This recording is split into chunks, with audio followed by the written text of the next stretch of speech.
La zélose de Müller-Thorne est un milieu solide standardisé recommandé pour l'étude de la sensibilité des bactéries aux agents antimicrobiens par la méthode de diffusion, ce que vous appelez la méthode de Kirby-Bauer ou de dilution en zélose.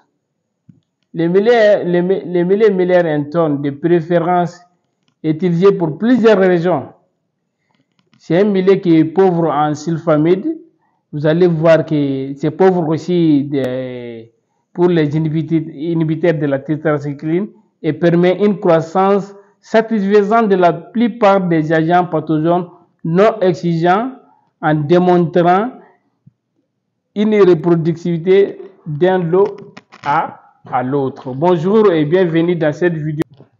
Dans cette vidéo, on va vous parler de l'utilité de la zélose de Müller-Thorne.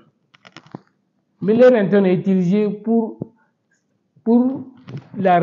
c'est un milieu de référence pour détecter la sensibilité des bactéries face à des antibiotiques.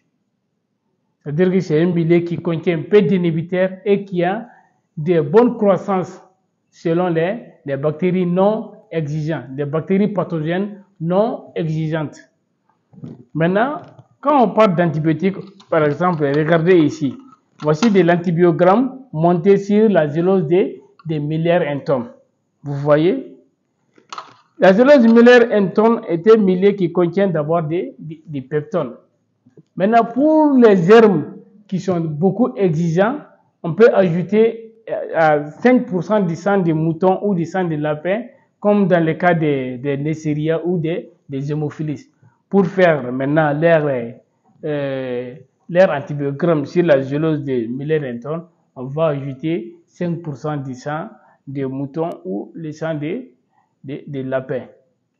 Ça, c'est pour les bactéries exigeantes.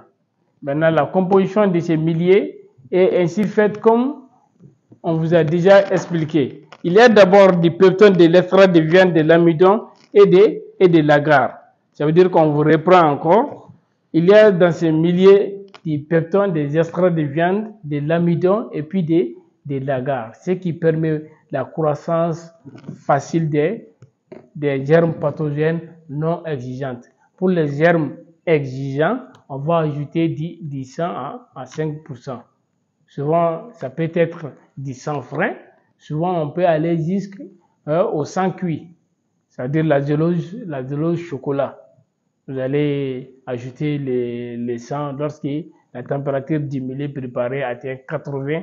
Ça va hémolyser les globules rouges et vous avez la zélose au sang cuit pour l'antibiogramme des Neisseria. Je vous remercie.